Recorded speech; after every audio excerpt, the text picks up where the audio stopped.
All right, Rusty. Hey Matt, how are you? I'm just curious. Tracy Walker looks like he's been running with the second team the last few days in team drills. Why are you choosing to do that with Tracy? Again, I think, I wouldn't get caught up on first team, second team, all that stuff right now. We're trying to practice and do rotations, especially with a very deep safety group. Tracy, Will Harris, obviously Duran, Curse, CJ Moore. A lot of times we like to spin the different matchups in the different groups, and certainly the packages based on the situations that we're in. So maybe we're running a couple different packages from that aspect of it, but everybody's in competition, everybody's pushing through. And certainly at the safety position, there's a lot of communication that takes place there in that group. And, sometimes we like to change up who's practicing together on different days to work on different communication levels. So from that aspect of it, it's a really great group. It's a great room. I think those guys are working really hard, and I'm excited for the competition every day with all those guys. And Desmond Trufant hasn't done any teamwork the last 2 days. Is he dealing with something, or is this just an extended veterans kind of chill period? Or yeah. Probably not a lot of chill periods for me at practice, but I mean, there is a little bit of maintenance that I think that we're always conscious of with all of our players. And again, I think especially knowing what training camp looks like this year and the length and kind of the timelines of things that we're working on, we are very conscious of different types of tight, stiff, sore. A lot of it having to do with not playing football or being in football type drills and things like that. So just trying to make sure that we do our due diligence on our side to protect the players when we know that it's going to be either, a high tempo, maybe it's a little bit more longer type running than shorter type running drills. We work a lot of deep balls, things like that, where we're worried about guys opening up as opposed to maybe some short area work, things like that. So if we can get the individual work in, certainly we're going to do all that stuff and then kind of gauge the team periods as we go, what's necessary from just overall health and safety standpoint. Mojo. Hi there, Matt. How are you? I'm doing good. Good to see you. Good to see you. Obviously, margins are very narrow in the NFL, and games are one possession. And a lot has been made of you guys leading in almost every game last year, leading in the fourth quarters, and players have talked about this notion of the dagger to finish games.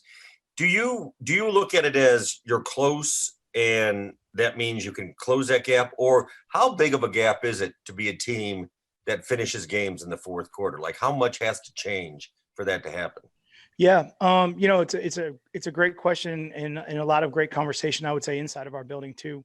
I would say a bunch of different thoughts there. Number one, certainly the situations we were in last year, I think we can all look at those and say collectively, how could we have closed those out better? How could we have maybe done something different or handled situations differently to be able to, be on the plus side of the win column in those situations.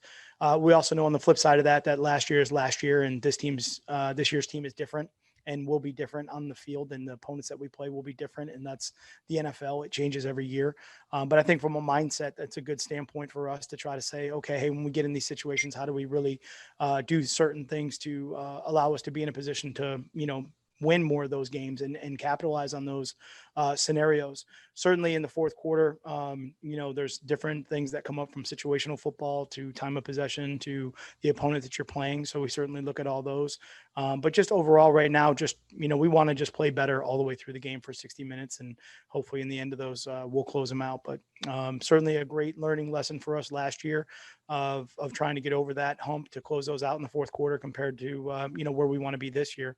There's also a lot of it that always says, the last inch is always the hardest. So, we know that becomes very difficult when you're trying to break through those scenarios, and a lot of it's mindset. And that's what we're trying to do right now. And just a quick follow-up, I imagine the running game is a big part in applying the dagger, but it can also be applied by the defense, can't it, as far as a huge stop at the end of a game? Yeah. I mean, it depends on the game. Can be all three phases really, right? Special teams. I mean, certainly a great punt great field position. That'll be a big part of it too. Being able to control field position in that phase. It's really all three phases working together. That's how it is. I think that's one of the biggest things in the game of football, that as a team, when you really get to that concept of all three phases, it's not one phase. It's not offense. It's not or the defense. It's not or special teams. All three phases affect the game, and it affects how one of the other phases has to respond to those situations. So certainly there's games where maybe one or two phases are going to step up and have better days than maybe another phase. And that's how it goes, in those aspects. And we've seen that in the past. But certainly for the most part, you got to at least win two of the three phases, to try to be in a successful position at the end of the game. So it's really the totality of the game. Thank you. Yep. Brown. Hey, good morning, Coach. Good morning. All right. When you watch training, I know it's training camp, but some guys just look like they know how to play as soon as they come in. Tell me what you think of Quintez, Cephus, and he just looks like a natural out there. Yeah, Cephus is he's really kind of just caught on to everything we're doing. I think that he has some extremely natural skill sets for the wide receiver position. I think some of the movement that he has, he's a big guy, he's got a lot of suddenness and quickness at the top of his routes. I think maybe you don't really think he's going to have that type of quickness because of his size, but he does. Certainly, I think the guys on defense are studying him a little bit harder right now and trying to get a good grip on what exactly he is so they can go out and compete. But I think he's doing an excellent job of learning the offense, but really learning the individual technique. And, he has a little bit of that just football savvy, maybe, if you want to call it, about him that, is allowing him to maybe handle the mental part of it, but also show off some of the skill set individually that he has. Go three more. Justin, Dave, then Larry. Morning, Matt. Good morning. So it's a hot day out, humid day. Former Lions coach Jim Caldwell used to really revel in these days. It's an opportunity to kind of get his team ready for the regular season. Do you see hot weather like this similarly as I guess a benefit to getting your guys ready for the season? Yeah, I mean, I think we probably know that I revel in all weather whenever we can take the opportunity to practice in all different types just to be ready to go. So whether it's extremely hot, extremely cold, snow, rain, sleet, sunshine, clouds, I don't really care. We're just going to go outside and play.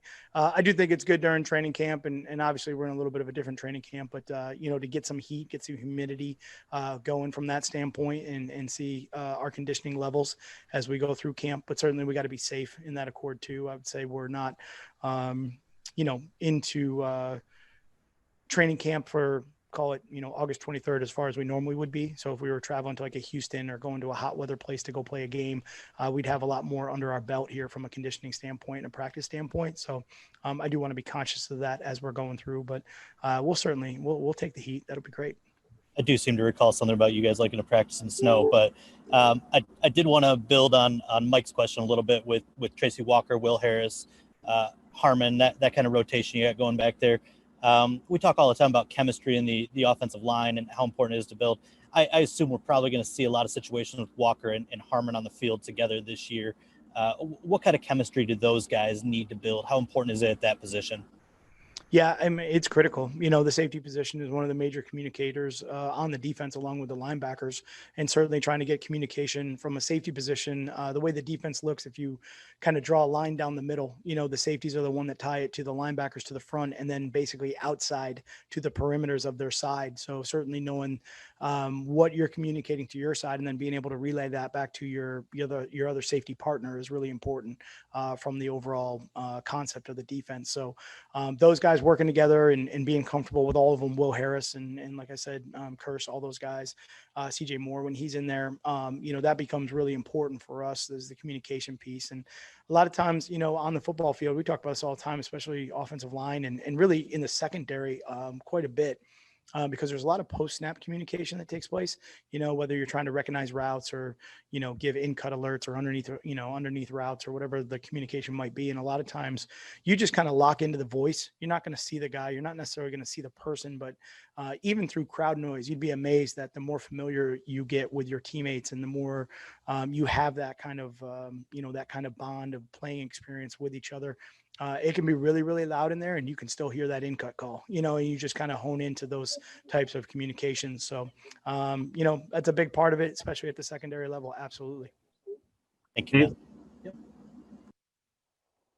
Dave? Good morning, Matt. Two things for you. NFL.com just said that there were some irregularities with some of the testing from yesterday, the COVID testing, and a bunch of teams have canceled practice or delayed practice. Just wondering if that's affected you guys at all. Did you have anything? There's no holdups today or anything? No, we're good. Nothing to report that we're gonna go out and practice. I hadn't heard that. Okay. And then number two, and this is more, I guess, looking ahead a couple weeks, but I was curious when it comes to roster management, bigger practice squads this year, the chance that you might need to pull somebody up right before a game. How likely is it, do you think, that teams, yourself included, keep specialists, be it a long snapper or kicker, punter, whoever?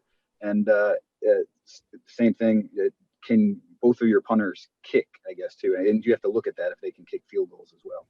Yeah, 100%. I mean, I think it's a huge part of the conversation. It's probably different for every team, though, Dave. You know what I'm saying? Depending on what their situation is with the specialist. But I certainly think that, one of the things we always try to do with our practice squad is, we're always trying to keep guys on the practice squad that we think at some point can help us or play in a game or develop into those scenarios.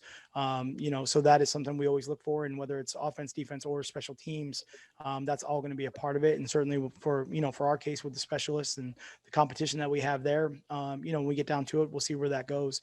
The kicking side of it is a big part of it, and making sure that guys cross train there from the kickoffs to the punts to the field goals. All of those are, up for play in those scenarios. I've definitely been in games too before where, your backup field goal kicker was a wide receiver, actually played against one, Wes Welker, all of a sudden walked out there and was kicking field goals and kicking off. And, I was just trying to cover him in the slot at the time. So you never know where that backup position is going to come from. I think I was also on the field one time, Doug Flutie hit a drop kick. So, we look at all avenues there from that, but the specialists, I think, are totally in play for that conversation. Sure. Thank you. Larry, last question. Morning, Matt. Good morning. In what specific ways do you hope or know you're a better coach than you were a year or two ago? The pandemic kind of gave you an extra chance to self-scout yourself and your staff. In what ways do you think you're a better coach than you were when you got this opportunity 2 years ago, for example? Yeah. Really probably a pretty deep, good question. I don't really know if I have for you 18 minutes before we walk on the practice field, but certainly I'll take a minute. Yeah. Certainly a lot of time to reflect on that stuff in the off season. And I think, one of the things that you try to get into when you're a head coach or a new head coach is get into a rhythm, what kind of fits best for you, the team, and what, the direction that you're pushing and getting to know the organization and all that stuff. So I would say that, hopefully I've improved in some of those areas. I try to get better every day. So certainly I'm looking at all those different avenues, but just getting the team in rhythm and getting it going in the direction that we need to go in is huge for me and for the organization. And, I think that maybe frees you up to do maybe some other things or just kind of handle other situations maybe a little bit better than maybe in the past where you're kind of bogged down with other things that are coming at you in different directions. You got one example of that? I don't. I wish I did. If I think of one, I'll let you know. All right. I'll talk to you tomorrow. All right. Perfect. Sounds good. Okay. Thanks, everybody. Get practice. Yeah, let's go. It's hot out.